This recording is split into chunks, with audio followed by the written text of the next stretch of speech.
কোনো মানুষকে যদি বারবার বলে বোঝাতে হয়, আমাকে গুরুত্ব দাও, আমার যত্ন নাও, আমাকে ভালোবাসো, আমায় আগলে রাখো, তাহলে সেই মানুষটা অন্তত ভালোবাসে না। মানলাম সে ফোন দেয়, মেসেজ দেয়, এটা হয়তো দায়িত্ব থেকে দেয়। তার মনে হয় একবার ফোন দেওয়া দরকার বা মেসেজ দেওয়াটা দরকার। এই যে আমি আপনাকে বারবার বলি আমার যত্ন নিতে, আমার যত্ন নেওয়া কম হচ্ছে, আমায় ভালোবাসুন, আমার ভালোবাসা কম হচ্ছে, তাহলে আর আপনি আমাকে কই ভালোবাসলেন?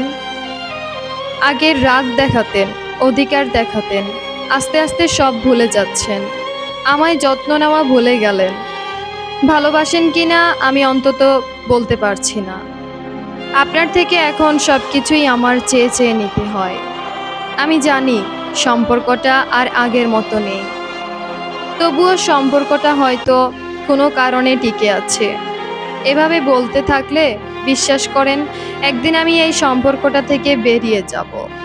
আপনাকে মেসেজ দিলে তো তার রিপ্লাই দিবেন তো দূরেরই, সিন পর্যন্ত করেন না, অথচ ঘন্টার পর ঘন্টা ফেসবুকে থাকেন।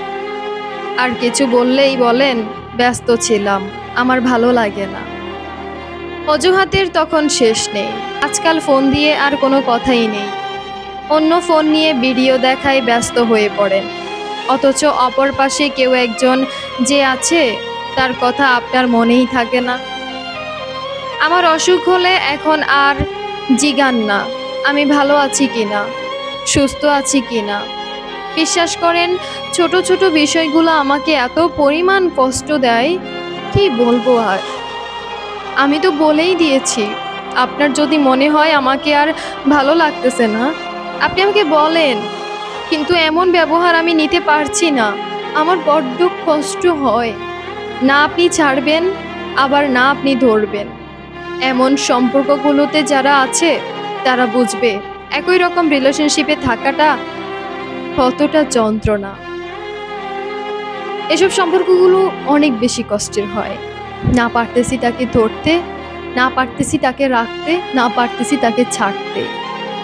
না সে আমাকে ছাড়তেছে, না সে আমাকে রাখতেছে। সম্পর্কটা একটা দোটানার মধ্যে থাকে। সেরকম সম্পর্কের মধ্যে যারা যারা আছে তারা আসলেই বুঝবে এই সম্পর্কটার মধ্যে থাকতে কতটা যন্ত্রণা হয়, কতটা কষ্ট হয়।